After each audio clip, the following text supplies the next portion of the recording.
It's Friday, August 29th. I'm Jim Check with Now Media. This is the last workday, I think, work weekday in the month of August. We're heading into September already. With me, Ian Burns, managing editor, and we got our really big show today as our final show for the week. But I also want to bring to highlight that we also do a local news broadcast that's on around 3 o'clock every day, and it focuses on Kelowna, and that's with Josh Duncan. The really big news, I don't know if it's good news, the Canadian economy crashes into recessionary territory. That's kind of the theme of this show here today.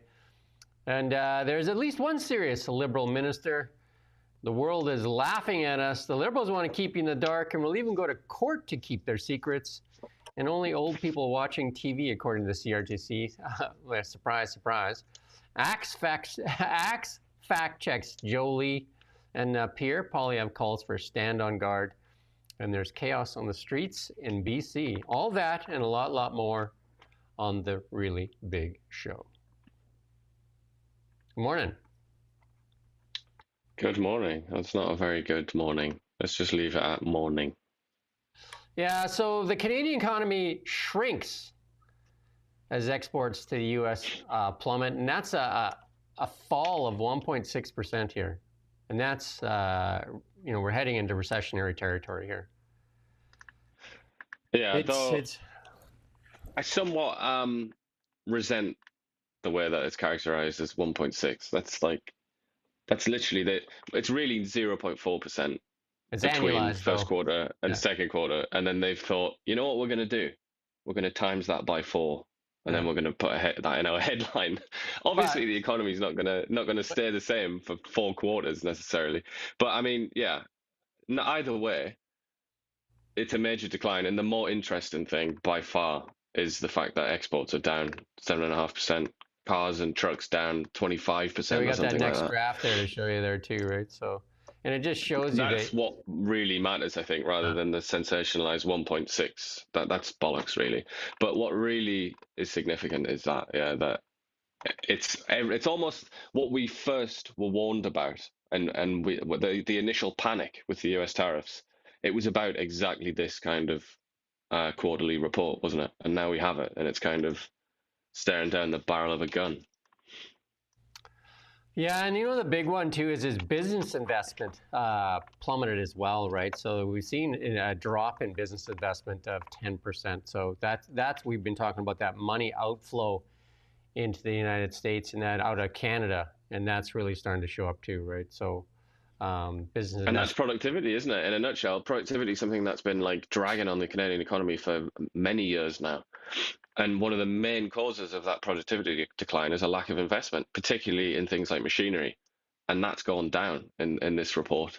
It's all, it's very dark, isn't it? And if you've been following sort of economics in Canada in recent years, you recognize a lot of bad signs in this report, I think. Yeah, and there's a lot of people now calling, Tiff Macklin late. I think Trump calls his Jerome Powell too late Powell. The same thing I would say in Canada here. Tiff Macklin is way too late in stimulating this economy. Real estate is actually we're seeing mortgage delinquencies at pandemic levels. It's a mess, and we're seeing houses not sell. We're seeing real estate values plummet. All kinds of really bad news, and most of Canadian wealth is tied up in real estate here, and interest rates are still too high here. Certainly what Doug Ford thinks publicly, and I'm sure what almost every other premier thinks privately. David Eby sort of said that once, didn't he? But he doesn't speak like that anymore. I think that's when he wanted to be elected. But yeah, in general, I think there's dismay, isn't there, among leaders when it comes to Macklin's decision. But he justifies it by saying, basically he says, it's kind of sad, but basically what he says is, I don't know what to do, because he doesn't know what's going to happen with the tariffs. It's too unpredictable. So he says, in the absence of any sort of certainty, I'm just going to not do anything. That's if you read his summary, that's basically what he says. And there's a little bit of, they say inflation is a little bit scary if you remove energy, which I just find to be a very arbitrary thing to do. But they've said that inflation could be a worry based on that. But I mean, I think the reality is he's kind of like a deer caught in the headlights, isn't he? He doesn't know what to do and that fundamentally trickles right down from Donald Trump because nobody knows what Trump's going to do. So here we are. Yeah, and there's a lot of people now calling for it. I think that the rate cut is almost guaranteed at this point. They don't have a choice. They have to cut rates to stimulate this economy. Jobs, unemployment rising, delinquencies rising. The only people making out really well right now is government employees and the banks. The banks in Canada seem to be making out like bandits. So, and then Pierre Poilievre starts calling people out. Like Poilievre's posted there. Canada just posted the worst current account deficit in history, and all. He points out the bad stuff. And here comes the typical stuff that you would see from the Liberal shills in that disgusting post of this is from Laura Babcock. When you criticize, not only is Canada under unprecedented economic attack from the American that calls on Canadians to stand together, but I can't recall a leader of opposition be so negative. These are the people that wouldn't allow you to criticize Tiff Macklin when he deserves criticism, and they're coming out again too. And then Rod Vanier there says, "I'm not sure whose side Pierre Poilievre is on, not Canada's." You know what I mean? Here comes the defenders. So if the Canadian economy is in the garbage and you're upset about that, then you're a traitor. Is that basically what that means? So it's obviously Pierre Poilievre's fault because he's the one running the economy, not the Liberals. They have nothing to do with it. They have nothing. Tiff Macklin has nothing to do with it as well. But here's the sad part of all this whole thing. It's a tale of two nations, and it doesn't have to be a tale of two nations, but it is. And then listen to this from CNBC on the American economy as they talk about their numbers.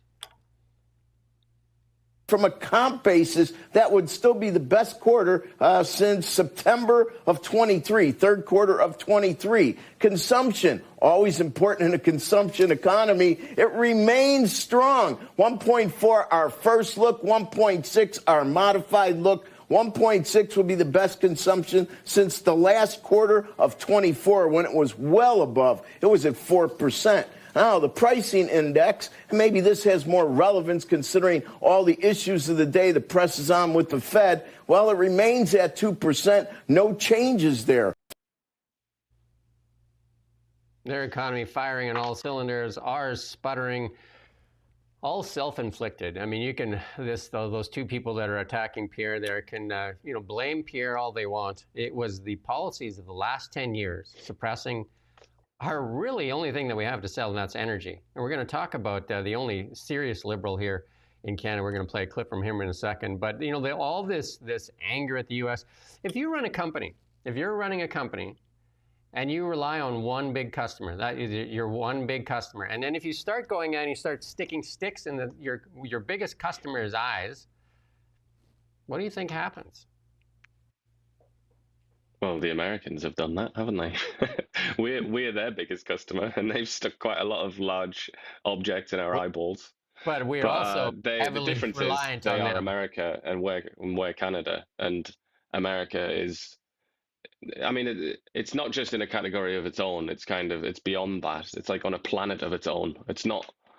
You can't compare the two. Whereas Canada is an ordinary country, and ordinary countries suffer when they sort of make mistakes, let's say. They suffer big time, whereas the Americans just basically never suffer because they have an entire galaxy to themselves, really, don't they?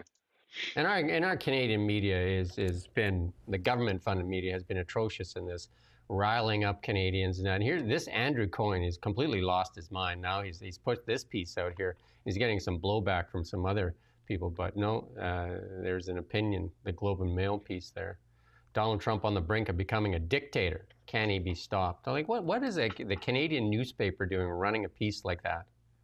Like, it doesn't make He's on a roll, Coyne. The last article I read of his was actually the current system for self-defense in Canada is absolutely great and very wise and smart, and we don't need castle doctrine because we already basically have it. That's the last thing I read from him. I mean, he plays both sides a bit, doesn't he? That's kind of his shtick, I think. Sometimes he infuriates Liberals, but I think he might need. He's a commentator on CBC as well as writing pieces for the Globe and Mail. But here's Canada's only serious politician. Watch him push back when he gets the typical Liberal media question here. Let's play this clip here. It's a bit So long. we're running a little bit out of time, so we'll take one more question, and we'll move to Darius Nikas next. Yes, Minister, thanks for taking our question and supporting the fifth estate as well as the fourth. The question really is around the actual carbon footprint of LNG transport. You'll know the Cornell report last year obviously suggested very strongly that, in fact, LNG, once you factor in shipping, had a larger carbon footprint than coal. So given that we're treating it as a transition fuel, and it's been obviously framed as such for many years in this industry and by government, do you not think that we are going to squander a chance at actually keeping on track for our broader emissions ambitions as a country, and indeed the impact it'll have on global emissions? Thank you. I'm just not sure I get the premise of your question. If you're trying to suggest that that LNG has a higher carbon footprint than coal, I just fundamentally reject that. Well, not my study. It was obviously out of Cornell, Professor Haworth study last year. I would reject the premise of that research. I think there's lots of research that suggests that otherwise would be the case. What I can tell you is it's very clear that the LNG that's produced by Canada has the lowest carbon intensity of any of the major LNG suppliers in the world, and that our LNG is closer to the markets in Northern Asia than other producers. And our LNG, if it's shipped off the East Coast, would be closer to Europe than all of the other producers other than Norway.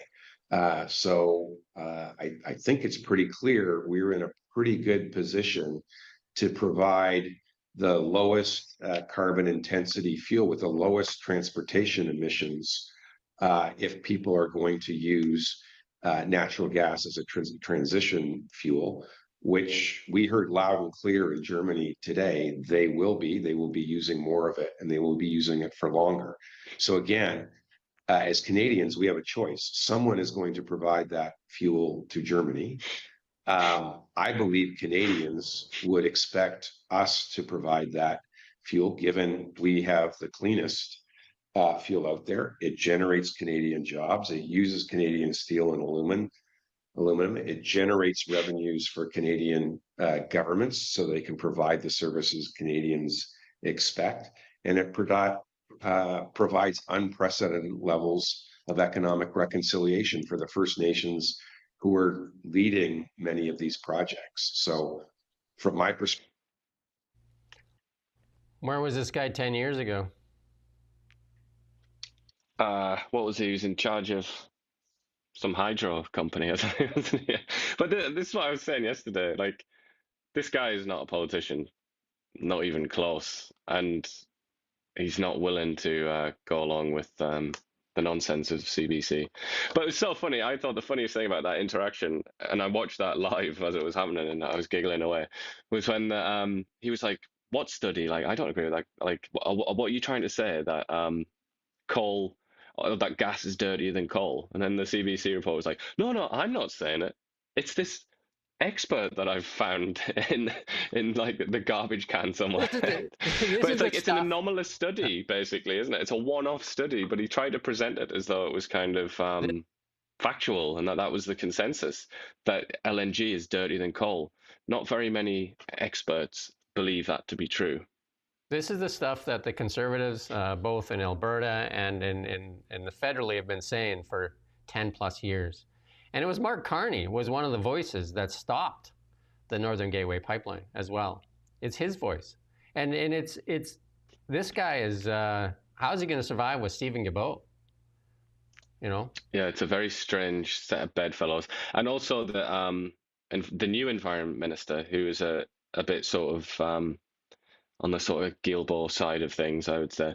Whereas he is a bit more of a pragmatist, isn't he, this guy? And somebody's just said that, Ian Leslie there in the comments, I haven't heard a Liberal talk like that since the 1990s. It's like, yeah. I mean, people that I know who aren't from Canada, I try to explain to them what the Liberal Party used to be. And you speak very well on this, actually, because, as you said, you used to quite admire the Liberals, didn't you, under like Chrétien? It's really hard, isn't it, to And you can't overstate how strange the Liberal Party has become now compared to what it used to be. Because it used to be like the Liberal Party and Canadian Used to politics be in this general guy. This used to guy. just be this Yeah. man. Yeah, it was just it was like a hundred versions of this man. He even looks a little bit like Stephen Harper, doesn't he? Which I think is appropriate because it's just like, oh yeah, whatever works then. Okay, we'll do that. Like just old-fashioned pragmatism. And I feel like Mark Carney, his political brand is based on the idea that that's what he is as well. And yet, as you've just said, and as many people often say, that's not really true. He's much closer to the sort of radical end when it comes to climate politics, at least. Did you see the media back down on him, though? Whereas if that was Poilievre making that statement, they just would have been like rabid dogs on him. You know, calling him a climate denier and all kinds of things, right? You never heard any of that, though, right? Because they're just not sure what to do here because that's their boss. Well, that's the thing. And it's almost like an argument might be made if you were just looking at this from with no partisan connections, just looking at it from above, looking down on it. An argument could be made that really it's only the Liberals that could push forward fossil fuels projects because, as you say, they are like the party of so many people who usually oppose those projects. So they can actually do it, and they can use a lot of sort of slimy language about economic reconciliation and so on, and they can get it through. They can get it past the blockers. Whereas if this was Pierre Poilievre and he was now prime minister, as you rightly point out, it would be the end of the world, wouldn't it? Because some LNG projects were being sponsored by the federal government. It would be the end of the world, and Pierre Poilievre would be, the new Hitler. That is exactly where we would be, and there'd be protests and the usual sort of agitation. So, in a sort of cynical way, you could say that the Liberals are actually better at doing this kind of thing, or at least they have more potential to do it because they face less resistance. Yeah, and I mean, some people are saying it's about time we called some of these studies what they are from tenured academics, because again, funded by the government as well, and and he just pushes back on it again. If it was, I've seen so many of these press conferences where, if that was a conservative doing it, they just would have like attacked him like dogs, right, and called him a climate denier and all these things. You couldn't even say those words. All of a sudden, it's okay, and they even said, "Well, it's not my study, not mine." But the fact is they've plucked out this study. So this study argues, I'm not familiar with this study, but if I take his word for it, the reporter's word for it, it says that LNG is actually worse for the environment than coal. I mean, that's pretty sort of fringe, isn't it? That's not your run-of-the-mill study. That's definitely not what the average climate expert or whatever tends to say. Can you imagine CBC doing that in another area of public discussion where they would pluck out a really sort of obscure study that goes against the consensus? They love to say the consensus, don't they? So an equivalent would be one of these studies that comes out and says, actually, climate change is not really a big deal whatsoever. We shouldn't worry about it. Everything's cool. There are studies that come out like that. Can you imagine the CBC like going through the archives to find that and then presenting it? It obviously represents an agenda that they're trying to push. Well, here you go. Speaking of that, here you go. It's the Canadian Press Agency has interviewed several teachers across the country who think there is a moral imperative to discuss climate change in the classroom. Said that climate change extends to every single subject in the curriculum. Well, and there they go. And she has made her students look at it, how traveling by car contributes to CO2. Another said politicians discussing the school curriculum just makes things worse. We need to depoliticize this stuff. So there they go. They're going to try and tell your kids. Meanwhile, we talked about yesterday, that senator there that flew home. How many times was it? 19, I can't remember, 19 times in 14 weeks or something like that to Winnipeg. The same guy that says you shouldn't be driving your car, and they're telling your kids that you shouldn't go in your car as well. So it's just but that's our youth like entirely. That is a crazy thing to tell kids, isn't it? Who without context. If you tell your kids that driving a car is like a really bad thing to do, and you're killing the planet, and then you link it to things like wildfires, and you don't provide the context, which is that Canada and the entire nation of Canada, everybody who lives in Canada, contribute only a tiny, tiny fraction of global emissions. So really, if you drive your car to the store, it doesn't mean anything. It's fine. You can do that. What matters is the industrial complex in the Pearl River in China and, Indian coal plants and things like that. That's what really matters. If you don't have that context in the classroom, then what are you doing? You're just freaking out kids, and you're just turning them into like weird hippies that are going to refuse to get their driving license or something like that because they wrongly think that that's going to save the planet because they've been given false information by teachers. And I think that bit at the end there, we need to depoliticize it. That tells you everything you need to know. And saying politicians getting involved in the curriculum makes things worse. In other words, we don't want democratic oversight of what we teach your children. We want to be in control of that because we know best. Even though, as I've just explained there, by removing that context from that discussion, they've shown that they don't know best. They've shown that they don't know anything. And that they're just run-of-the-mill, mediocre partisans who've swallowed the usual sort of nonsense from the likes of The Guardian. And they just want to teach that to children. No, thank you. Wildfires in 2023 drove some Canada's air pollution, and it was so disastrous that it resulted in pollution surging to levels not seen since the 1990s again. The report from the Energy Policy Institute of the University of Chicago found that 2023 pollution levels were maintained over life, and the life expectancy of people in Canada, including BC, would decline by 4 years. The firefighters union in Nova Scotia put out a piece in blaming poor forest management for the forest fires. And we've interviewed so many people here in British Columbia. Poor forest management, no mitigation. Finland has similar type forests to us, and they almost no forest fires. What do? They have their forests are young, 100 years old. The forest industries here in British Columbia call for more participation by industry to make sure that the forests are young, more management of the forest. Most of our CO2 emissions in Canada result from forest fires. And we can see it here in the Okanagan Valley.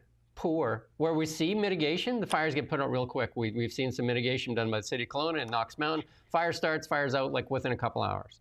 We see areas where there's no mitigation, fire starts, and it just becomes a raging inferno because of no mitigation. We look at the 2003 fire here in Kelowna, and go read the Auditor General's report. Go read it for people screaming about climate. Go read that audit that warned the government that there would be a disaster. Nick Arkell, I interviewed with Gormans, said too, it will be a disaster. There was like knee deep in pine needles.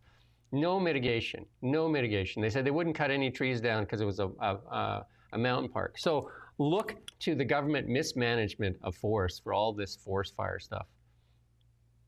Look there. But also, it's like that actions versus words thing that we talk about a lot. And if you want to understand reality, spend a lot less time thinking about words and more time on actions. And one of the classic ones in this climate debate is, okay, you got somebody like Justin Trudeau who says the world's going to end because of carbon emissions and climate change and all the rest of it, and we have to do everything to bring them down. And then he flies on a plane all the time. For just to go to Tofino to surf and things like that. So you see things, or like Taylor Swift or whoever you want, you see things like that and you're like, okay, so your actions contradict your words. But with the wildfires and forests, it seems like the actions of the government, which is to spend enormous amounts of money to make fractional reductions in emissions, that contradicts this obvious statement, this fact that like we literally breathe in this fact every year, which is that it's forest fires that contribute the most emissions from Canada. And yet where's the effort? Where's the like full nation effort? Where's the like wartime effort to do something about forests, spend money on forests? It's not really there, is it? You would think, wouldn't you, that if the government was run by like 100 Tim Hodgsons, that they would just look at the bar chart and they'd say, all right, wildfire emissions is like the biggest part of this bar chart. Maybe that's what we should concentrate all of our effort on. Let's just do something. It's clearly possible to do something about forest management. And yet instead, it's things like the EV mandate and all of these things that really aren't going to bring emissions down in any significant degree. Whereas wildfires are just taken as kind of like an act of God. Yeah, Ian puts out a point there, and I've been saying this forever too. Planting deciduous trees, especially in interface areas, protects communities, right? Because that's the main part of this, is protecting communities from interface fires. And deciduous trees, you can't even light them on fire with gasoline, whereas coniferous, obviously with all the dry needles in that. But for the people, go read the report on Jasper. Go read. They were warned for years. And, they tried to pretend, and Guilbeault and them came out and said, oh, that was climate change. And that the Lillooet fire.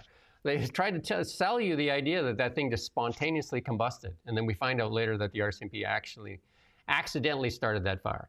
All these things. If if forest fires, climate change is driving forest fires, they would be all over the place in the deep woods, because most of them in British Columbia is in the deep woods. But they tend to start where? Near cities, near towns, near infrastructure, because they're started by humans, sometimes accidentally and sometimes on purpose. Yeah, basically, what was it? Something like 85%, I think, tend to be human caused. No. I mean, it's the vast majority, yeah. But surely, I mean, the fact that it doesn't happen, and that it happens more in some countries, even in some provinces more than others, with similar sort of circumstances, that tells you that it's possible, surely, to go in there and do something and manage it. Finland's an example, can you imagine if all of the climate change mitigation money, if the entire Stephen Guilbeault empire was spent on tree management?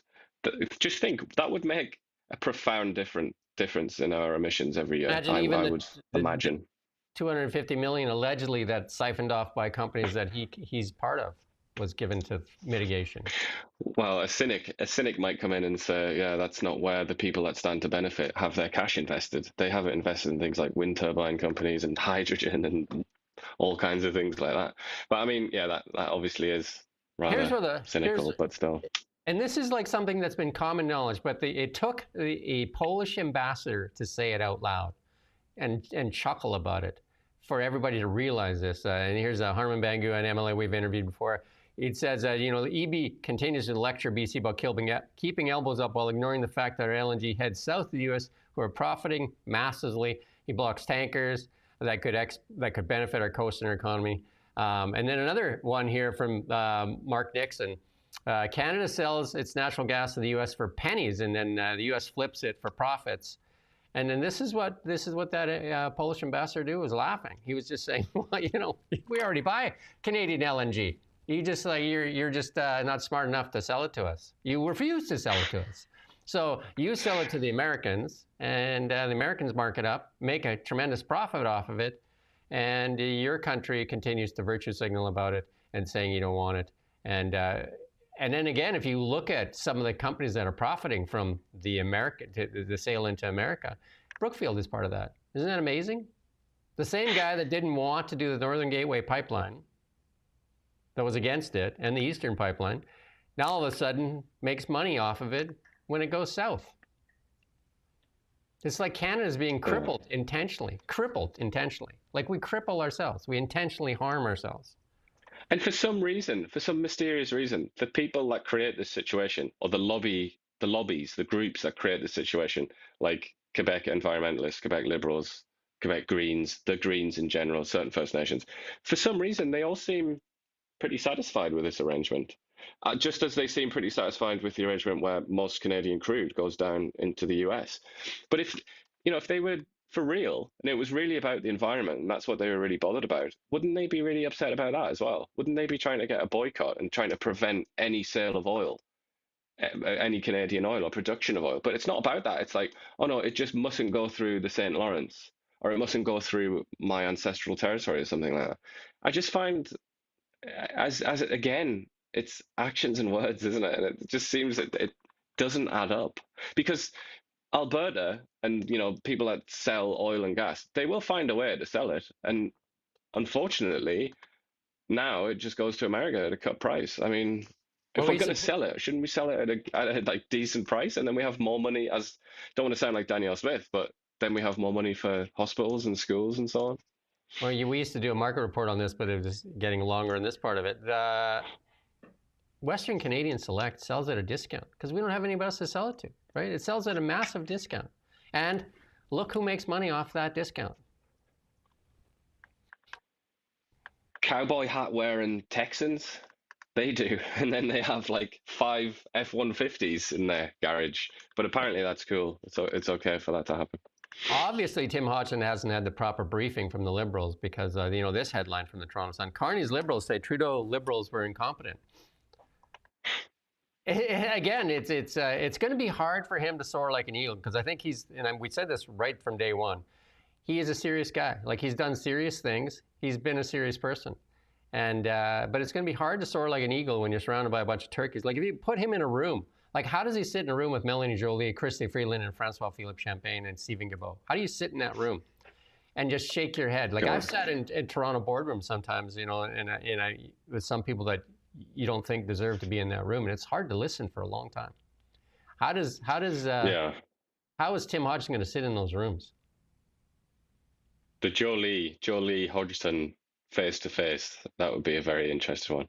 I mean, Gilbo is an ideologue, but I think he has a triple digit IQ, I think. Melanie Joly, on the other hand, not so sure. I don't know what the hell Hodgson would think in that. But probably the reality is that they don't really engage with each other. It probably all just goes through Mark Carney. So we got a new Minister of International Trade, and he's been warned on China here. This is from Holly Don Blacklocks. The Trade Department introductory report to the newly appointed Minister, Maninder Sidhu, said Canada is focused on diversifying away from China as a risky market. The stark analysis comes 5 years after the Canada pulled support for a free trade agreement with the People's Republic. Trade Commissioner serves a focus on diversifying away from China into the broader Indo-Pacific. Said the censored March 14th briefing binder, China remained a challenging market for Canadian businesses due to unfair trade practices, patent theft, ready for this? Slave labor. Yet, what did we do? David Eby here in British Columbia awarded the BC Ferries contract to China. Well, BC Ferries did, which the BC NDP have control over. And the BC Ferries said one of the reasons was cost. And then a lot of the people here in British Columbia are saying, the unions and some of the other shipbuilders say, how do we compete on cost when they can use slave labor? And here it is, a report right there from the government, the Trade Commission Services. Patent theft and slave labor, right there. clearly he is not in contact with Gregor Robertson or Chrissy Freeland. Well, China's pervasive use of unfair and non-market practices, including subsidization, forced technology transfers, insufficient labor standards with forced labor, environmental standards, creates global market distortions. Interesting. Which have eroded the level playing field. Interesting, right? Inferior steel, inferior aluminum, unfair trade practices. If you read newspaper articles or read books written around about the time when China was about to be welcomed into the World Trade Organization, about 25 years ago, this is all in there. You know, this has been known about for decades. Everybody knows this. Everybody who's even slightly interested in this subject knows this about China, which again, it's kind of like, because I was saying there, all right, this guy clearly hasn't spoken to the person responsible for the bank that gave that money to BC Ferries. But the fact is, the people in charge of that loan, the people in charge of that bank, just the bureaucrats, should obviously have known that China suffers from all of these problems. I mean, it's common knowledge now, isn't it? So it's kind of, the fact that he even needs to say this is astonishing. It's kind of like, it's like sky is blue sort of territory, isn't it? For the Conservatives listening, John Rostad, Dan Albus, here's all the ammunition you need. It's straight from the Liberal Party itself. You have it. It's outlined right there. You can say it. They've been saying, and they've been like poo-pooed and saying, oh, you know, it's just conservative talk. There you go. It's right from the Liberals in their briefing binder, right there. But you also have to ask, just to be a bit more pragmatic, to put my Tim Hodgson hat on, let's say, we also have to wonder that he's saying Canada's focused on diversifying away from China. Canada is also focused on diversifying away from the United States. United States plus China, that's the world economy. There's not much left. Like, I mean, and they're talking about the Indo-Pacific and stuff like that. What do you mean, Vietnam? Okay, Vietnam's pretty great sort of economic engine. They manufacture a lot of things, but you can't base your export economy on Vietnam. The sad reality is we need to deal with the United States. Mark Carney promised that he's the guy to negotiate with Donald Trump. So then get it done. Get it done. Negotiate then. Do it. And maybe our biggest card is energy. Play it, but they don't play it. Like, I mean, we're going to see here in 2 weeks what their projects are and how energy is going to be a focus. Here's your friend, Stephen Guilbeault, the guy that says it's immoral to even discuss Bill C-18. I have an interview coming up next week there with Open Media on Bill C-18, how it's crushing local independent media. But here it is. They don't want to share. The Department of Canadian Heritage, that's his department, yesterday said it would not release until after the next federal budget, a memo on Stephen Gilboa's a renewed approach to CBC funding. Cabinet had promised the Crown broadcaster a multi-million-dollar boost to its $1.4 billion annual subsidy if the Liberals were re-elected. Imagine why the Liberals were, I mean, the CBC was so, you would say, pro-Liberal in the election there, eh? The memo to Minister Gilboa dated May 30th, 8 weeks after Carney promised re-elected Liberal candidate would increase CBC funding levels. Canadians rely on CBC, according. And he said that when we asked that question, we were here, we asked that question of him. You know, like, can you get rid of Bill C-18 so we can get our information on Facebook and Meta, the most important platform where you spend $5 million? And he said, you're not going to like the answer. We're going to give more money to the CBC because they're going to do the job. And he said, we'll not only increase CBC funding by $150 million, but we'll also make this funding statutory, meaning Parliament as a whole will need to approve any future funding, not just by the Cabinet. By strengthening our public broadcasters, we are protecting our identity and our culture. You know what? We're going to talk about it later here on who's watching TV. Carney called the CBC the most important of Canadian institutions. Ask Canadians if they think it's the most important institution. Ask how many Canadians are watching this most important institution. Any budget cut is an attack on Canadian identity, right? If my elected government will take, and this is you interviewed Pascale St. Onge, the former minister. She proposed prior to the election that she would increase funding by 79%. Wow, what a payday, right?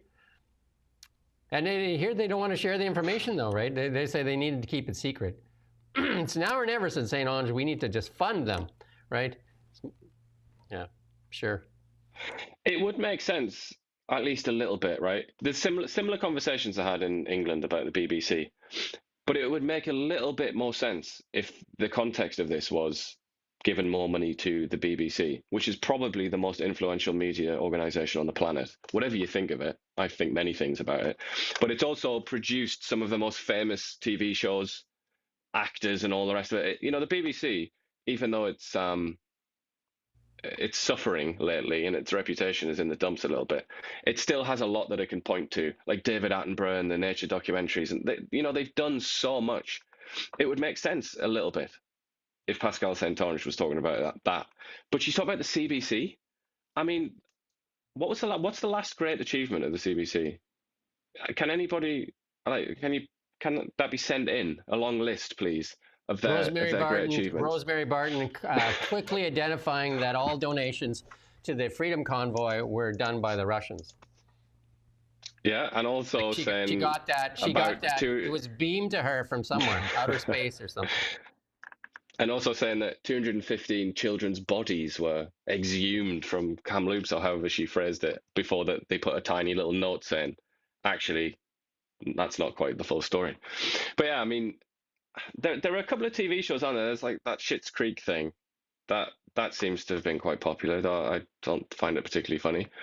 But like, come on, give me something. Like, I'm really trying to like play devil's advocate here. Here's the bigger thing, I can't find anything. Here's the bigger thing. They want to keep the payday secret for now. But if it's so important and all the Canadians are watching it, why would you keep it secret? You should be proud of it, not keeping it secret. Why would you keep it secret? Yeah. And then indeed, I mean, that answer's obvious, isn't it? It's like talking about the BBC. Why did the BBC fight for so long to suppress a report into anti-Semitism or anti-Israel bias at the BBC? The fact that they're fighting to stop it tells you the answer. So why are they fighting to stop it? You understand straight away, don't you? You got your answer. Former Liberal Minister of Immigration, a little bit of mess he left behind there. Former Housing Minister, left a little bit of mess behind there. Now he is the Justice Minister, and now he's looking to censor a report. He sues, actually. He doesn't want that one released. The Attorney General, Sean Fraser, is asking federal judges to quash his own government's release of a secret report deemed injurious to national defense. The Department of Justice seeks to block the scheduled release of access to information document next Tuesday. The risks to national defense in the event of disclosure and publication are significant and must be properly weighed, lawyers wrote to the federal court. The unusual request followed months of closed-door discussion with the Federal National Security and Intelligence Review Agency. There you go, more secrecy from the Liberals. They do like that a bit, don't they? Yeah. I feel like I'm just going to respond here. Tony Beef recommended something for, I assume that's for my flu. Thank you for that. just want to say thank you. Didn't want to be rude. Yeah, well, are they supposed to say that you were on something? Is that what they do with Poilievre when he sounded like he had the flu? What am I on? I'm on Sudafed, so that's like ibuprofen, and ginseng. I've been having some ginseng, which is marketed as like to help you with colds, but probably doesn't. And here's how the Liberals won the election. It's right here. And this is who's watching TV. This is why CBC deserves a lot more money. The Canadian audience of conventional TV is now over 50. The CRTC, that from the CRTC. Television network revenues fell 8.6% last year to 1.3. And you know the sadder thing about that? If your audience is over 50, as a marketer, you wouldn't advertise on TV. Because well, you'd advertise 50, those they don't buy anything. Stair lifts. They don't buy anything. they really don't buy anything. It's not the audience that buys. Traditional sources such as television and local radio stations are most likely to be used by Canadians 50 plus. Yeah. So and guess who? Here's the buying audience, and least likely to use by Canadians 18 to 24. There you go. Why would you advertise on television or radio, for that matter, if the audience is all just about in the grave? Yeah, but there is something that demographic does better than anyone else. Vote. Which is vote. Yeah. Exactly. They love a good vote, don't they? So prop them up. Keep propping them up. The CRTC, in a report 3 years ago, gave conventional TV until 2025 to determine its survival. It is not a stretch that say decisions made by public policy makers in the next 3 years will determine whether the Canadian broadcast system survives or whether it's our creative sector gets stuck in increasing branch plant economy. I mean, who's paying for cable? Like, if you're watching right now, are you paying for cable still? Like, who's paying for cable? I don't know. The funny thing is, they always point to this demographic, but everybody that I know in this age group also just has like Netflix and stuff. So I don't know. I don't even know where they are within that demographic. But obviously, I haven't had cable forever. I haven't had cable forever, and I haven't had a telephone forever too. Like, got to be like 15 years. A telephone. Once you have the cell phone, why would you have a telephone? And then if you have, like a streaming service, like, and I mainly watch YouTube to learn stuff. Like, why would you pay for, like cable, like $100 a month for? And I remember having a discussion when they call you, because they just continue to call, and just like, they're trying to hard sell you. And I said, why would I pay for something, especially the propaganda that comes on there? She said, well, you get news. I said, well, that's the propaganda. Why would I pay for something like that? But you also get news with like Roku or whatever, like when you've got a digital TV, you get it anyway. You get like CBC and stuff like that. If you're smart, you get your news right here. That's true. But for research purposes, if you wanted to watch CBC, you can also do that. We condense it for you, but the best place to find news, planet Earth, is on X. Really, it's straight from the horse's mouth many times, right? So, well, you do have to use your own judgment a bit, I guess. Oh. But then that's the question you have to ask them. Would you rather be using your own judgment, or would you rather have Rosemary Barton judge it for you before she tells you? The good people are putting on, like Hollywood Black Box. They put their stuff on there, as we do, as every, like, good places do, right? But so do when they announce things. When Kamala Harris gave her concession speech, where was it first? It was on X. But here's people that make it out. She posted that video after she'd just downed a bottle of vodka, and she posted that cheer up video. Maybe she was on Sudafed. Come on. Yeah, but to be fair, it's possible. Government payroll tops $71 billion. Like that is an area that we continue to see growth here in Canada, both in the provincial levels and federal levels. Federal payroll costs $71 billion, headed for more than $76 billion based on current trends, and that's from the budget office itself. And it follows the cabinet's throne speech that it would be capping the public service. Not so much capping going on there, right? Just like they're capping immigration as well, even though we're already blown past the targets. Growth in personal expenses is driven by an increase in number of full-time equivalents, projected to reach 442,000 by 2029. Overall compensation per full-time equivalent, including pension benefits, $172,000 per full-time employee by 2029. Not bad. Personnel costs are the largest component of federal operating spending. And there you go. Like, I don't know, they're talking about cutting 15%. That remains to be seen. Lots of talk, right? Well, there's also, they've kind of floated it, haven't they? They floated the idea of, particularly that one that we covered about the Department for Women and Gender Equality or whatever it's called. They were talking about cutting that pretty severely, and then immediately you hear the screeching emanating from downtown Ottawa. So it's hard. I mean, again, like I was saying, if anyone's going to do it, it'll be the Liberals, because they'll be scrutinised a lot less seriously than the Conservatives would be if they'd done this. But I think if anybody is so incentivized, they should start a petition to ask for a referendum on CBC, on the funding of CBC. They should ask for a referendum and see how many Canadians want to fund it and increase the funding. And make it secretive, and make it, like, just ask, should we make it secretive? Should we double their funding? Should we just let them survive on their own? Can you imagine if Canadian democracy was run like Switzerland's? Because they do that in Switzerland. They have referenda on all kinds of things all the time, and then they're supposed to act on it. Can you imagine how different this country would be if we had like a referendum on the CBC, referendum on immigration, referendum on oil and gas and stuff like that? I mean, it wouldn't be possible, would it? Like the country would just fall apart, I think. But it's interesting to wonder. Well, if you look at the Liberal Party, they put out this tweet here, and they cite all the news about, like, it's just basically government-funded media, global news. Carney delivers messages of solidarity in Ukraine on its Independence Day. City News. In Warsaw, Carney deepens Canada's defense. Politico, Germany and Canada announced deeper ties. CTV, Canada commits to extending NATO. Where's the media calling power into question? Politico, can you remember when Politico came on the scene? It was kind of like it was like the best thing ever, wasn't it? Everybody was so excited about Politico, but increasingly they've just become like establishment stooges now, I feel. Yeah. And I mean, I'm selecting Politico here because the other ones just take it for granted that that's what they are. But Politico was supposed to be something a bit different, wasn't it? And then you talked yesterday, when Melanie, we played that clip from Melanie Joly there, where she was just dishing out the trash on Pierre Poilievre, like didn't answer the question, and then she's facing lots of backlash on that, where she refused to answer the question, and then just went on this, like rant about how Pierre Poilievre was not there for this, and so the internet fact checks here. So here's a little clip from Melanie getting fact checked on X. Opposition leader has been talking a lot, but with no action. Never did we hear him that we should get to 3.5% of defense budget. A lie detector test determined that was a lie. And that's why we support getting back to the 2% target as soon as possible. Never did we hear him talking about the fact that our armed forces should get a pay raise in order to recruit better. A lie detector test determined that was a lie. Increasing the dollars available to recruit.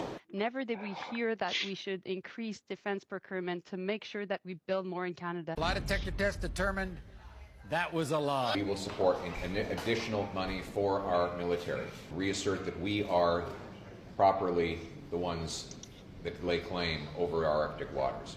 Never did we hear from him neither the fact that ultimately we need to be less reliant on the U.S. Lie detector test determined that was a lie. Reassert our sovereignty in the north.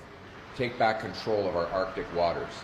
We need at least one, but probably two Arctic bases. And never did we hear him about also everything that is linked to our airspace sector and F-35. Lie detector test determined that was a lie. We need fighter jets, Poseidon aircraft. So I could go on and on and on, but I think we have not a lot of time for this interview. I just love the way she phrases that. Never did we hear neither. What? It's quite a funny way of speaking. But I mean, again, that wasn't quite like for like there, was it? Like, we need more money for recruitment. That's not the same thing as soldiers should be paid more. But I'm nitpicking there. Melanie Joly was still being a little bit silly there, I think, as usual. Part of the CBC budget should go to X so that they can do the fact checking, because obviously CBC not very good at that job. What was that clip from? Story. The lie detector thing. Is that Jerry Springfield or whatever? I don't know where that is from. It's somewhere, right? Quite amusing. Here's another loss for the Canadian economy. The Canadian government, a union vows to fight the devastating closure of the plant that bottles Crown Royal whiskey. Diego is a Canadian bottling plant, so it's going to move to the U.S. Diageo are absolutely huge, though. They do all sorts of things, don't they? I think don't Diageo have like Guinness and stuff like that? It's like a world. Yeah, and it's British. It's a British company. I thought it was. Yeah, Guinness, Smirnoff. Well, I mean, this is a decision that isn't. This isn't just about Canada, is it? And Brian Lilly put this out. If you want to get a taste how messed up our refugee asylum system is, and then read this, and this is from Brian Lilly there. For all the people waiting for the asylum claim to be heard right now were gathered in one place, they would form a city bigger than Kitchener, Regina, or Burnaby. It's just another example of the mess the Liberals have created, right? Yeah, I mean, they clog the courts up. You know what I mean? Like this is just this crazy. That's bigger than, or just about the same size as the population of the central Okanagan, isn't it? Yeah. Yeah. It's a huge number, and it helps to talk about it in those terms. I mean, Burnaby as well. It helps to visualize it, I think, doesn't it? When you think about the numbers involved here, they are just so huge. And in 2015, the backlog for cases was just under 10,000, not 300,000. What happened in 2015? Was that an important year? Did something happen? What happened in 2015? Does anybody know? Anybody remember? Something must have happened. A lot of things seem to get worse about that time. You can pull up chart after chart after chart for 2015 onward and see the deterioration in Canada. Weird, just like that, eh? Just a coincidence. Maybe it's something to do with solar activity or something like that. Don't you dare point a finger. Because it's, like, uncanny, right? This one here. Disgusting, actually, to quote that woman. Immoral. Conservative MP Vincent Ho here in British Columbia had something to say here. Hi, folks. Vincent Ho, Member of Parliament for the people of Richmond Hill South here. This summer, I met with thousands of people, and people are asking me this. Why do the Liberals keep turning Canada into a sanctuary for lawbreakers? Well, let me be clear. If you come here on a student visa and spread anti-Semitism or commit hate crimes, you should be on the next flight home and deported immediately. If you're a senior IRGC official or tied to a terrorist group, you have no business in Canada in the first place. You should be deported immediately. And if you're a temporary resident who commits violent crimes, no excuses, no special treatment, and certainly no leniency because of your immigration status. Deported immediately. Canada must put the safety of Canadians first. That means securing our border, fixing the immigration system the Liberals broke, and letting in the right people in the right numbers. So there you go. There's a member of Parliament there sharing. Daniel Smith also asked in a town hall by a grandmother saying her grandchildren are struggling to find jobs because Ottawa's favoring foreign workers. And Smith said she agrees. I'm not going to play this clip because it's the same thing, really, that Canadians should have priority. Canadians don't have priority. I mean, how many stories have we done where Canadians seem to be riding in the back of the bus here? Indeed. But I'm a little bit confused, Jim, because I read a CTV article today that was pushed through to my phone. So obviously only the biggest news gets pushed through to your phone. But it was an opinion article talking about why are kids struggling to find jobs? And it didn't mention the word immigration once. No, why would it? So government-funded media telling you that it's not that. They push against the narrative, and then the people that do watch the television, the 50-plus, start screaming in your face, how dare you? How dare you? And here's another one here. This is from God Saad. You follow him as well. A knife attack on a bus here. A horrific knife attack. And I was going to play the clip, but this is off of Global News. But and it seemed like if you watch the full clip there, that person wasn't doing it. Maybe they said something, I don't know. But all of a sudden there was that large knife that was pulled out. Yeah, I mean, these videos would be, I don't know if it's just, it could be a lot of things converging. Like we have the technology now, but it just seems like a day doesn't go by that I don't watch something like horrifying like that. But this one is really, really strange, isn't it? But this seems to be the world that we inhabit now. We got a little clip here of Pierre Poilievre was on a podcast talking about defending your home and that. Let's play this clip. You need to be able to do whatever you think is necessary to save your family. And so our caucus is going to be talking over the next several weeks about changes that the criminal code may need to clarify the absolute right of Canadians to defend themselves, including by taking very aggressive and even lethal action against someone who's broken into their house. And then the Poilievre, they put this piece out today. There's a press release they just put out. The Conservative, they've announced the stand on guard principle, which is basically, like in the U.S., they call it CASL. Proposed amendment to the criminal code that would ensure Canadians wouldn't be thrown in jail for simply defending their homes, their families, and themselves. They're calling on the government to introduce a bill enacting this principle. I mean, this is where we're going to see if the Liberals are serious as well, because they talked about changing the criminal code.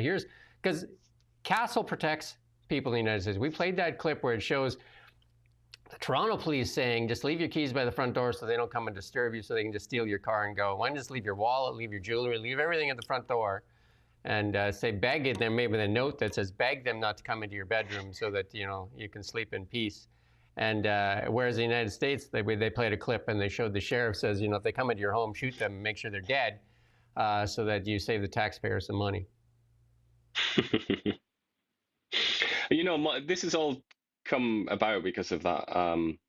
That it was in Ontario, wasn't it? The break-in and the guy broke that was in with arrested. a crossbow. Yeah, crossbow. I was going to say there's new information now, including that he had a crossbow. But so then that the guy was with armed. a knife. He defended himself with a knife, and then he got arrested. Yeah, I mean, this is classic Pierre Poilievre, to be honest. And I imagine even Liberals and people in the NDP and the rest of it, they must look at this and say, he is good at being an opposition leader. He's really good at the basics. Because this is a conservative principle, but it's also pretty much a middle ground opinion, isn't it?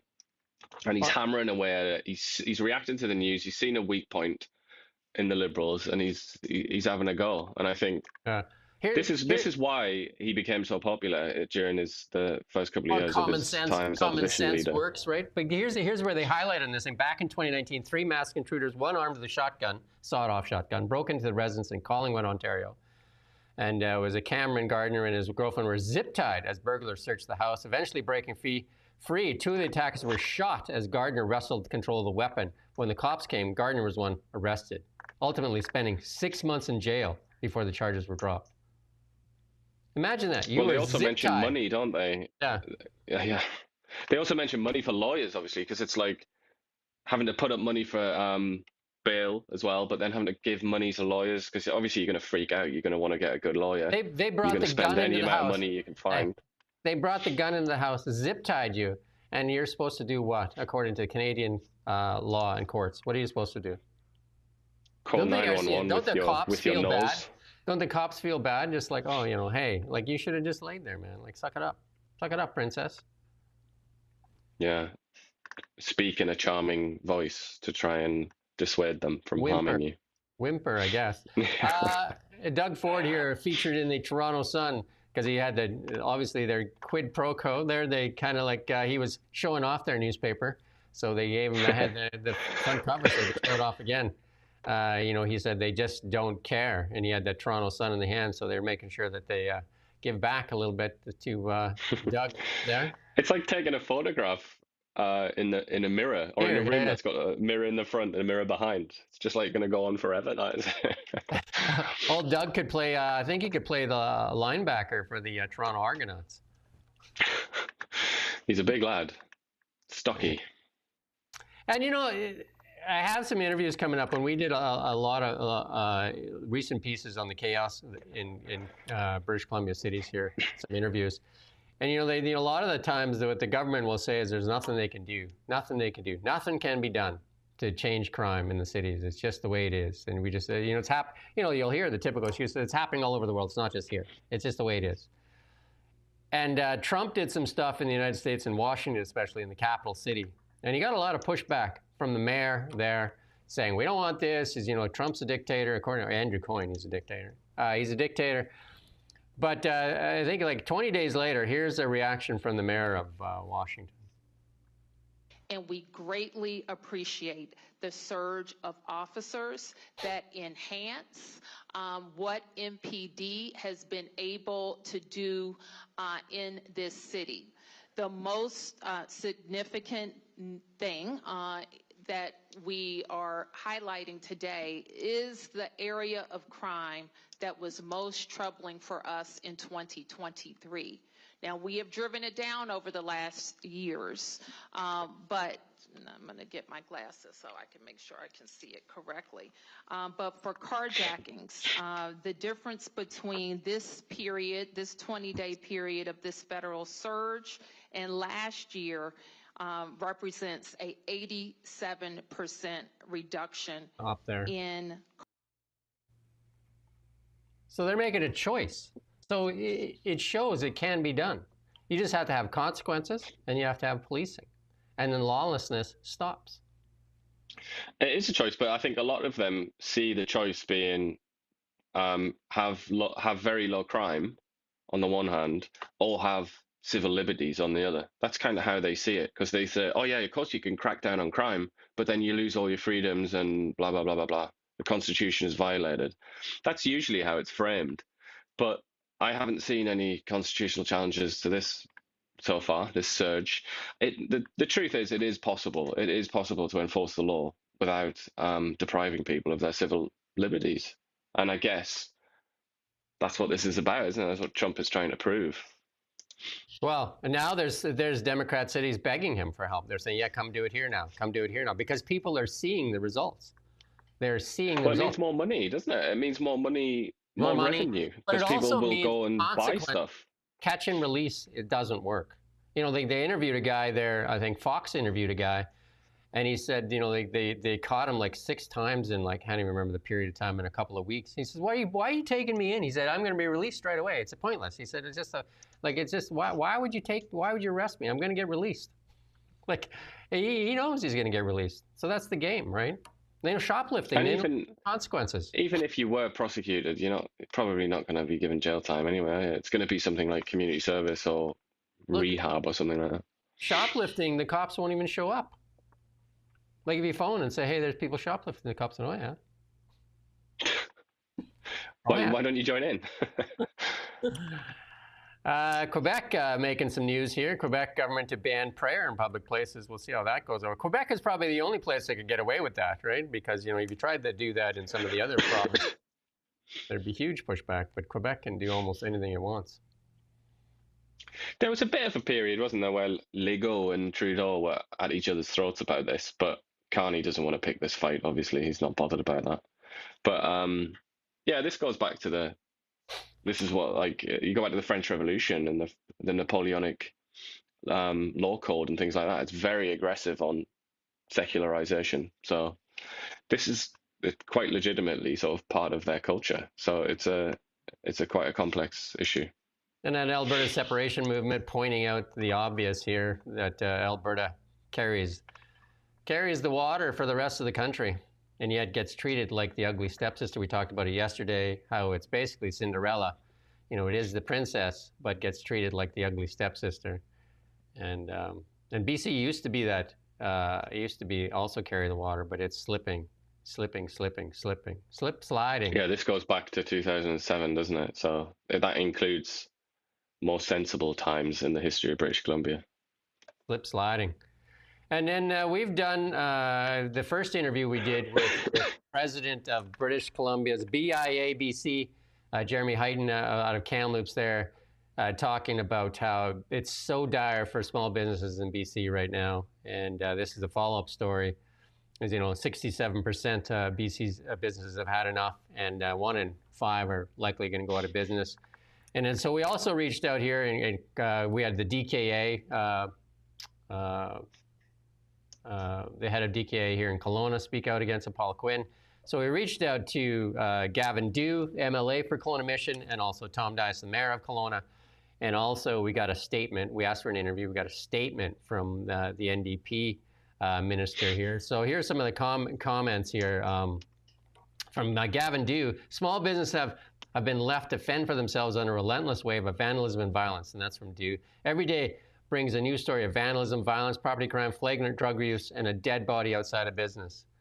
And then Tom Dias says, we are grateful that the business, BIA-BC has reached out to businesses across France because they did that survey to better understand the impacts of communities and local businesses.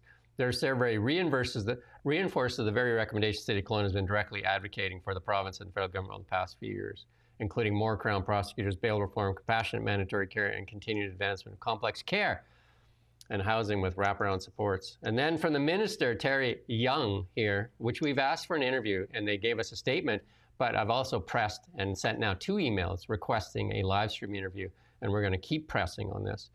This is the answer from the NDP that have been here almost a decade in power. We know more needs to be done, and we're going to keep working hard with our partners in all sectors to implement real solutions so people can build a good life in a safe community in BC. And he was a former Vancouver Police Department, so he should have some good insights there. The safety of people and business top priority. Again, the actions are different than the talk. Yeah, is the safety of people and businesses a top priority for the BC government? I mean, how would you behave if you had the kind of power that the government has and that was a priority of yours? Would you behave as they are? That's the question you have to ask yourself, really. It doesn't particularly look like it's a priority, does it? I've had tons of conversations with RCMP members, and I've had tons of conversations with lots of community leaders here, and that's not the case, is it? And then, No. and well, they I mean, if it was a priority, they would talk about it every day, wouldn't they? I can't remember the last time David Eby talked about public safety, to be honest. And the experiment that Justin Trudeau and David Eby held here in British Columbia with the decriminalization of hard drugs, an ultimate failure. Eleanor Sturko, an MLA, points that out time and time again, which is coming to an end, but it's not at an end yet. And anyway. Also in the news here, it's made a lot of, it's even made some national headlines, so we'll talk about it here.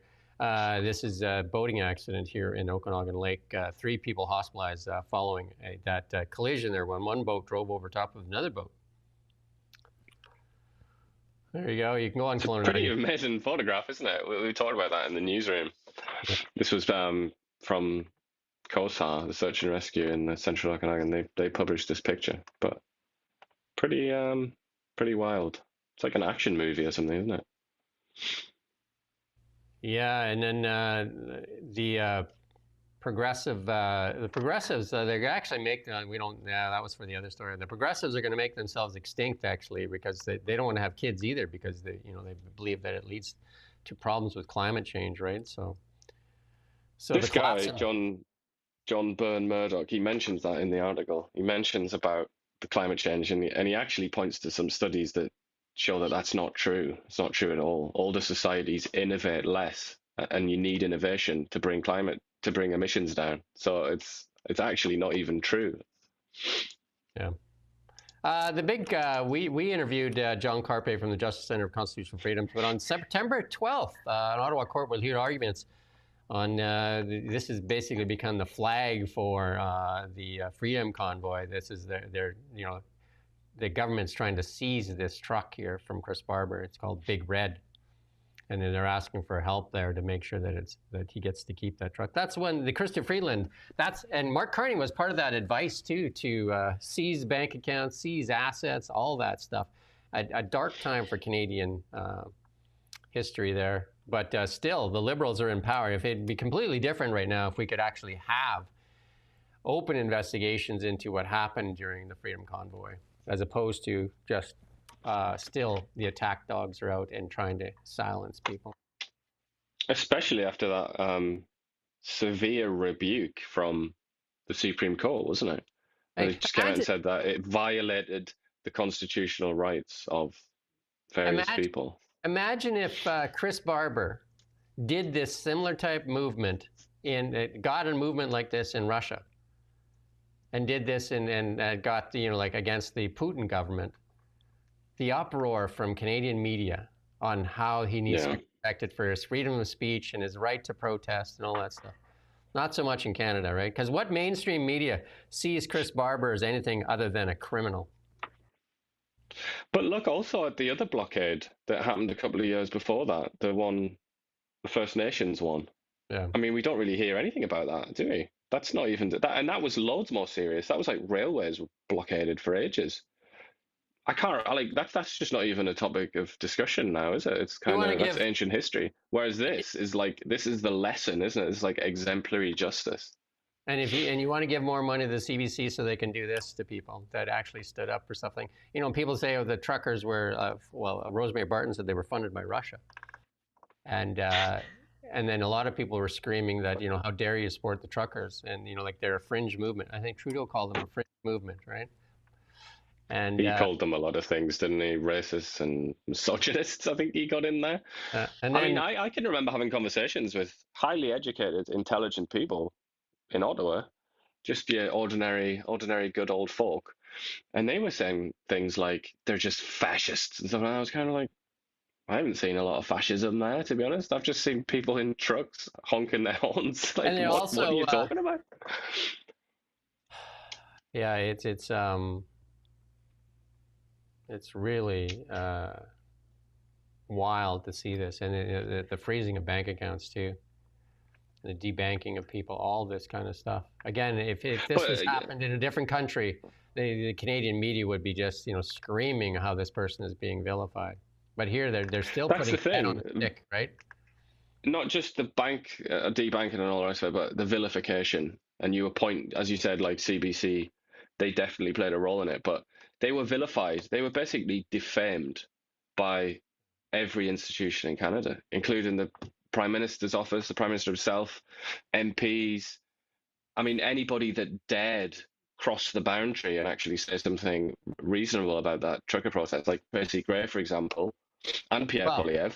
We did stories. They were condemned. They were called like Nazi adjacent and things like that. Like there was a real attempt to. It was vilification. That's the right word, I think, is to just completely destroy their reputation in public. Well, we did stories on the Okanagan truckers that were there. We actually reached out, did interviews, and asked why they were there, and printed those stories. The amount of hate that we got for that, and said they were basically killing people because we dared to give voice to these people that were protesting. And one of the things that it doesn't matter that, hey, it was a fringe movement. And I always push back to people and say that it doesn't explain the tens of thousands that lined the ditches of Canada waving these truckers through. Like crowding over overpasses, waving the flag. They discount that. All they focus on, they say it's just a few fringe movement. And they never mention the tens of thousands that line the ditches all the way to Ottawa. Yeah. I mean, there was a lot of public support out there. I think the truth is, as with a lot of things during COVID, I think a lot of people just shut their mouths and didn't want to. Well, they didn't want to say what they really felt. Like when they put their heads on the stick, like when they froze the bank account of that bakery in on the island there, and then made sure that the media trotted that out and made sure everybody knew that story. Like, who wants their bank account frozen? Who wants that, right? Yeah, and as we discussed, we were sent, as all other media outlets in Canada, we were sent hacked data, a sort of zip file full of people's identities, who'd their names, their numbers, their I think where they lived and how much they donated. So that, I think that was give, send, go. Yeah, it's literally a criminal offence, which was not investigated. And they also, the reporters, the CBC reporters, and that were actually jumping up on the trucks and getting VIN numbers, and then doing the research and giving that to the government and the cops, right? To say, oh, you go after this company, this company, this company. They literally did the work, like literally got dirty and did the work for the government in this smear campaign. Anyway, Doug Ford canceled that $100 million Starlink deal and never mentioned exactly what the cancellation fee was, and never said how those people are going to get internet in those 15,000 remote homes. I use Starlink on my home for the past couple of years, and I just mounted a Starlink mini dish on my car so I can have internet as an emergency response vehicle, internet anywhere in the world at 160 kilometers an hour. So yeah, Starlink now surpasses 7 million users. It's the largest global communications company in the world, and a guy that claims to have a Canadian passport, yet according to many of the Liberals, he is nothing more than a Nazi, apparently. I just find it ironic that the last time Starlink was in the news in a big way was to do with Ukraine, and the idea that Elon Musk had it was a moral necessity that Elon Musk let the Ukrainians have Starlink. But now it's good that Doug Ford has cancelled the Starlink deal. It's like I can't make their mind up, can they? Is it a good thing? Is it a human right and a necessity, or is it something to do with the Nazis? You're missing it's a narrative. That's how it works. And anyway, this happened in the U.S. Zhao Guangpan, the 71 of Brampton, has been deported from the U.S. back to Canada after pleading guilty to 3 counts of unlawful photography of military installations with a drone. That's not going to be good for Canada. You know, why is he flying a drone over U.S. air or U.S. military bases? No, it's not good, is it? I really, this person here saying we're going to lose our travel privileges to the USA. I don't know about that, but I mean, something that I am quite protective of is the 6-month automatic entry that you get. It's only Canadians that get that. Nobody else in the world gets that. So if you're just like a British citizen, a French citizen, whatever, and you want to go to the US and do like some, I don't know, road trip for 4 months or something, you have to go into the embassy and like beg for this visa, whereas Canadians just get that automatically, and that is a privilege. So I'll be watching that closely. I hope the Americans don't steal that away. And this is just a point on the media and how bad they were during COVID. And Chris Cuomo here was one of the worst during when he was at CNN. Now he's at Newsmax and he's pretending that he was not a part of it. So he gets called out here on Joe Rogan. Just watch this here. This is the media. This is you can't dislike the mainstream media, especially the liberal left media, more than this. Watch Chris Cuomo here lie. Talk that they don't want you to take ivermectin. Ivermectin is the way to go. Take it. Joe Rogan got better from ivermectin. And by the way, I don't like what people did to Joe Rogan about ivermectin. I don't like You did it. No. Okay, yes, you did. Find the clips.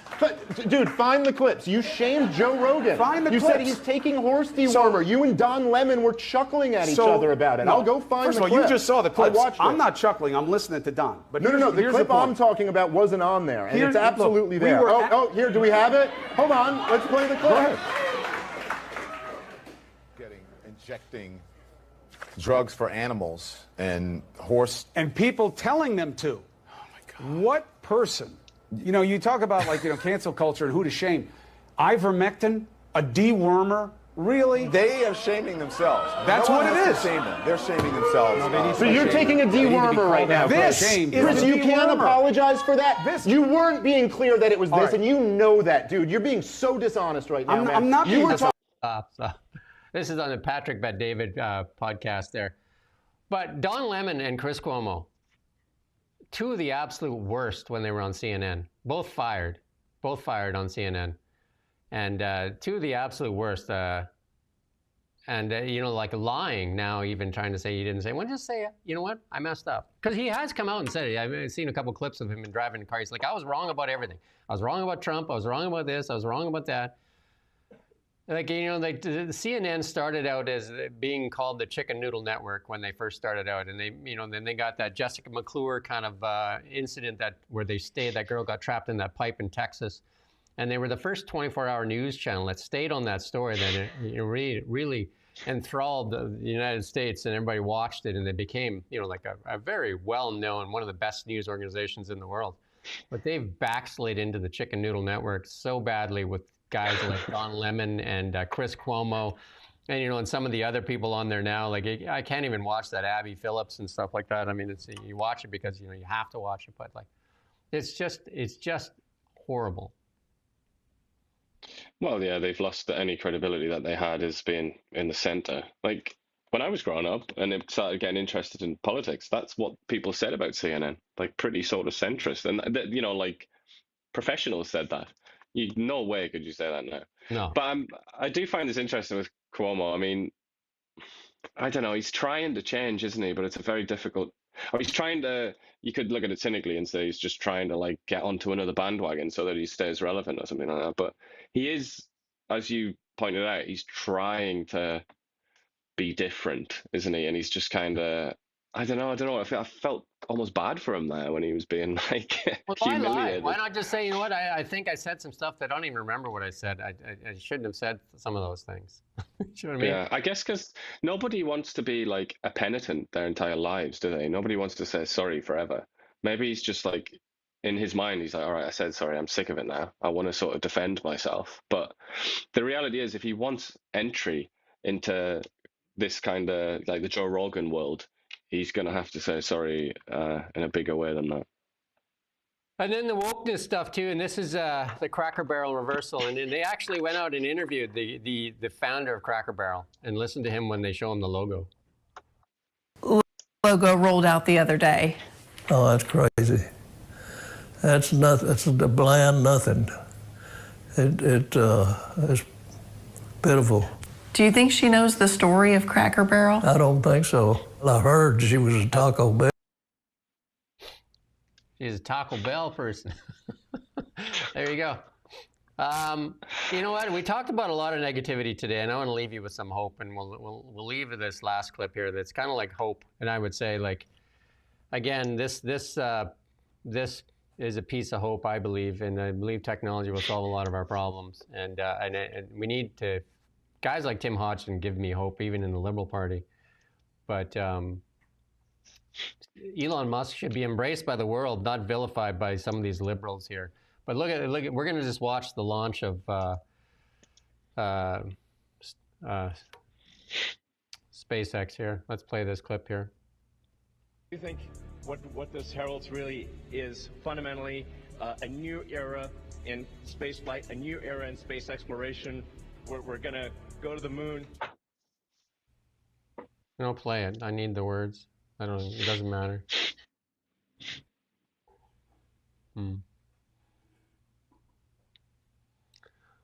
There you go. There's the Starship Heavy. You can play it now. I don't think there's music on there. Well, maybe there is. You can cut it again. But anyway, there you go. There's the Raptor engines firing away. So he's talking about building a base on the moon. And, you know, there's a lot of talk out on the internet that we didn't even go to the Apollo missions, didn't even make it to the moon. Well, for all those people, Elon Musk won't lie about it. He'll get there and build a base on the moon. I mean, the evidence is rather strong, isn't it, that the moon landings did in fact occur. There are literally objects on the moon that you can see with a telescope if it's powerful enough. But I'm just saying. I mean, just saying the lunacy of it. So it's what SpaceX has been able to accomplish is just nothing short of astonishing. I think they do more. I think 10x launches into space than all the other launches in the world combined. The stuff that Elon Musk has accomplished. He builds the best electric cars. Basically, Tesla's an energy company and an AI company. SpaceX is like probably the most important company in the world, because Starlink is owned by SpaceX, the largest global communications company in the world. Boring company, if you've ever tried the boring tunnels, I've used them in Vegas. It's absolutely amazing.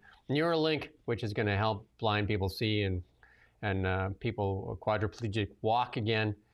And yet the Canadian liberals and the media here in Canada somehow vilified this man to be a Nazi, which is absolutely ridiculous. But he's got did Canadian heritage. His mother was wave at people, didn't he? And that makes him. Hey, that makes him pretty fascist. And his mother's from Saskatchewan. How do you hate people from Saskatchewan, man? Saskatchewan is our bread basket, literally our bread basket. Alberta and Saskatchewan and British Columbia used to be in that. They're literally the strength of Canada as far as resources go.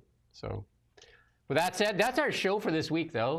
Like I said, we do have a Kelowna-based show. That's on Kelowna News. Josh Duncan comes on around 3 o'clock, and you can tune into that, and it gives you more of a local focus. Ian and I do more of a national/international focus, and we hope you enjoy it. And we hope you share it with other people, because we don't get the budget that the CBC gets, you know, not even a little bit of it. CBC, and they push you a narrative. They'll tell you stuff. They get it beamed from somewhere. Someone in an earpiece and said the Russians did it. Crazy world. That's our show. The Russians did plenty. We don't have to make stuff up for them. Right. The truth is bad enough. That's it. You got to raise your voice. And why are you watching TV? Who's watching TV? That's crazy. We do thank you for watching Now Media, though. We don't just report the news. We live here, too. We're your neighbors, bringing you stories that matter to all of us. No government funding, no outside influence.